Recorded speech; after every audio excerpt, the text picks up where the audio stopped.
খুবই দুঃখ প্রকাশ করছি, কারণ আক্রান্ত শিশুরা যখন নিউমোনিয়ায় আক্রান্ত হয়ে যান বাংলাদেশে সেই পরিমাণ সাপোর্ট দেওয়া কঠিন হয়। আইসিইউ সাপোর্ট, বিশেষ করে শিশুদেরকে আইসিইউ সাপোর্ট দেওয়া, একসাথে অনেক বেশি রোগী আসছেন এবং অনেক সময় আমাদের দেশে এটা হয়েছে রোগীরা অনেক দেরি করে হাসপাতালে আসছেন। আমি এই ব্যাপারে ব্যক্তিগতভাবে খোঁজ নেওয়ার চেষ্টা করেছি। আমরা খুবই দুঃখ প্রকাশ করি। এর মতো মর্মান্তিক কিছু হতে পারে। আমি আগের দিনও বলেছি, একটা প্রিভেন্টেবল ডিজিজে একজন শিশুর মৃত্যু আসলে আমরা পছন্দ করি না, নিতে পারি না, নেব না। একটা ব্যাপার একটু যোগ করা দরকার, সেটা হচ্ছে একটা আপডেট টিকার ক্ষেত্রে।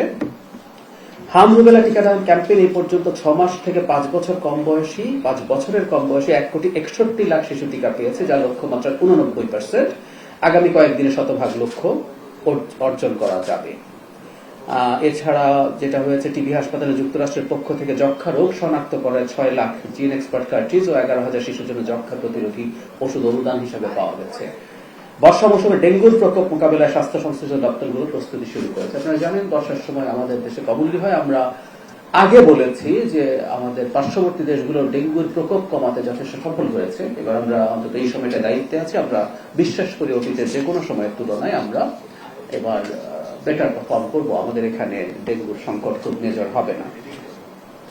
প্রাথমিক ও গণশিক্ষা মন্ত্রণালয় বিনামূল্যে প্রাথমিক বিদ্যালয়ের শিক্ষার্থীদের স্কুল ড্রেস, ব্যাগ, জুতা বিতরণের উদ্যোগ গ্রহণ করেছে সরকার। প্রথম পর্যায়ে দেশের সকল উপজেলার 2টি করে বিদ্যালয়ের প্রথম শ্রেণীর শিক্ষার্থীদের মাঝে বিতরণ আগামী জুলাই থেকে এই কার্যক্রম শুরু হবে। আমরা জানি একটা পাইলটের মতো হচ্ছে। আমরা যখন একটা কর্মসূচি করতে যাই, সেটা একটা পাইলট হওয়াই স্বাভাবিক, সেটা কাজ চলছে। জ্বালানি মন্ত্রণালয়ে খুব বিস্তারিত কিছু তথ্য আছে, আপনারা এগুলো পেয়ে যাবেন, কিন্তু আমি এগুলো আর খুব বেশি রিড আউট করছি না, কারণ সোফার জ্বালানি, গত সপ্তাহে আমরা বলেছি জ্বালানি খুব মেজর সংকট আসলে ছিল না। আমরা রাস্তায় গাড়ির যে কিউ ছিল সেটা পেট্রোল পাম্পগুলোতে আর এখন ওই পর্যায়ে নেই। তো তারপর আমরা ওই ফুয়েল পাস সহ অন্যান্য পদক্ষেপ চালিয়ে যাচ্ছি, কারণ যে কোনো সময় মধ্যপ্রাচ্য খুবই অস্থিতিশীল অবস্থায় রয়েছে, যে কোনো সময় সংকট তৈরি হতে পারে। এবং আমরা যেটা বলছি যে দেশের মধ্যে এক ধরনের প্যানিক তৈরি হয়, প্যানিক তৈরি হলে পরিস্থিতি আবার খারাপ হওয়ার সম্ভাবনা আমরা উড়িয়ে দেই না। সেই জন্য যে ফুয়েল পাস আছে সেইটার কার্যক্রম চলমান থাকবে, যাতে ভবিষ্যতে যে কোনো সংকট আমরা মোকাবেলা করতে পারি। জ্বালানি মজুদ 2 মেতে diesel 2,34,965 metric ton, octane 34,734 metric ton, petrol 19,306 metric ton, furnace oil 27,302 metric ton, jet fuel 32,831 metric ton. যথেষ্ট পরিমাণ জ্বালানি মজুদ আছে। আমরা এই কথাটা সব সময় বলার চেষ্টা করেছি। আমি আবার একটু বলি, ওই সংকটের সময়টাতে আসলে চাহিদা 4-5 গুণ বেড়ে গিয়েছিল, কারণ মানুষ আতঙ্কে তেল সংরক্ষণ করতে চাইছিলেন। আমি ব্যবসার ব্যাপারটা সরিয়ে রেখেও বলছি। বিদ্যুৎ বিভাগ 28 এপ্রিল থেকে 4 মে অবধি দেশের কোথাও লোডশেডিং করতে হয়নি। কোথাও কোথাও বিদ্যুৎ যায়, আপনারা নিশ্চয়ই জানেন। এই লোডশেডিং করতে না হলেও মানে বিদ্যুতের বিভ্রাট কিন্তু দুটো কারণে হয়। একটা হচ্ছে আমি যথেষ্ট উৎপাদন করতে পারিনি, এই সংকট থাকে। আর কখনো কখনো যেটা আমাদের সঞ্চালন সম্পর্কে সংকট হয়। আপনারা জানেন যে সঞ্চালন লাইনে সমস্যা হয়েছে, সেখানে কোনো ত্রুটির কারণে কোথাও কোথাও বিদ্যুতের সংকট হয়েছে, কখনো কখনো কোনো বিদ্যুৎ কেন্দ্র সংকটে পড়েছে।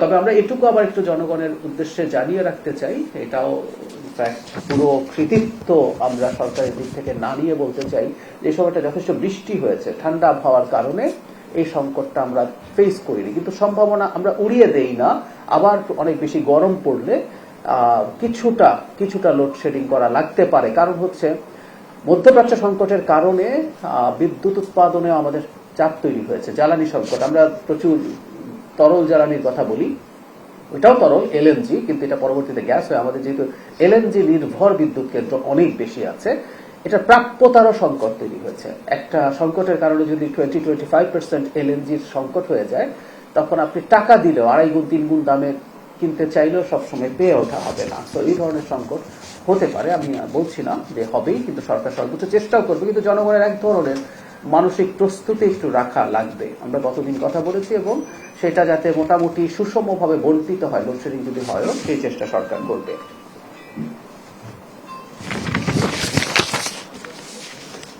সড়ক পরিবহন ও সেতু মন্ত্রণালয় নির্বাচনী ইশতেহার অনুযায়ী বিএনপি যে ইশতেহার দিয়েছিল, গণপরিবহনের শৃঙ্খলা, নিরাপত্তা আনা ও সমন্বিত স্মার্ট ব্যবস্থাপনা এবং বাস রুট রেশনালাইজেশনের অংশ হিসাবে রাজধানী ঢাকার সবকটি বাস রুটকে অল্প কয়েকটি রুটে নিয়ে আসার জন্য কাজ করছে সরকার।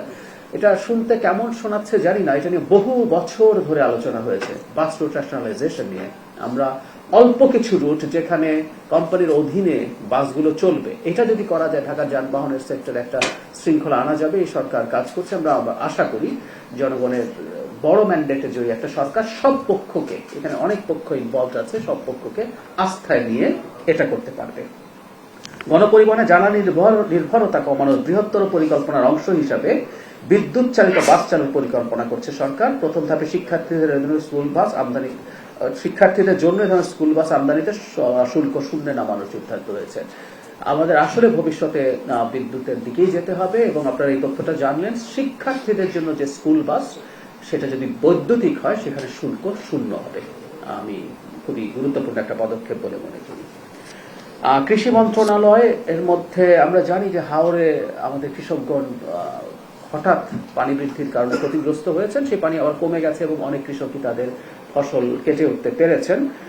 কিন্তু এই সরকার যারা ক্ষতিগ্রস্ত হয়েছেন তাদের জন্য ব্যবস্থা নিচ্ছে, ক্ষতিগ্রস্ত কৃষকদের জন্য ৭,৫০০ টাকা করে তাদেরকে অনুদান দেওয়া হবে ক্ষতিগ্রস্ত কৃষকদের জন্য। বাণিজ্য মন্ত্রণালয় টিসিবি কার্ডধারী নিম্ন আয়ের মানুষের জন্য কম দামে বিক্রির লক্ষ্যে ১,৩০,৩২,০০০ লিটার পরিশোধিত পাম অয়েল কেনার অনুমোদন দেওয়া হয়েছে। এতে ১৮০,২৯,০৬,৯২৫ টাকা ব্যয় হবে। স্থানীয়ভাবে ২,০০০ মেট্রিক টন ডাল কেনা হবে। এরকম পদক্ষেপ আমরা আগে একদিন বলেছিলাম যে আমরা দায়িত্বে আসার পর হঠাৎ করে যে সংকটে আমরা পড়েছি, বিশেষ করে জ্বালানি সংকটে, সেটা আমাদের অর্থনীতির অগ্রগতি যতটা হওয়ার কথা ছিল সেটার তুলনায় খানিকটা কম। আই রিপিট, আমাদের অগ্রগতি কিন্তু অন্টারিয়ামের চাইতে অনেক বেশি হচ্ছে, কিন্তু যতটা হওয়ার কথা ছিল এই সংকটের কারণে খানিকটা কম হচ্ছে। এই সময় বিশেষ করে যেসব মানুষ সংকটে থাকেন, যেসব মানুষ প্রান্তিক, তাদের পাশে দাঁড়াবো এবং আমরা সেই জন্য টিসিবির এই কেনাটা বাড়াচ্ছি।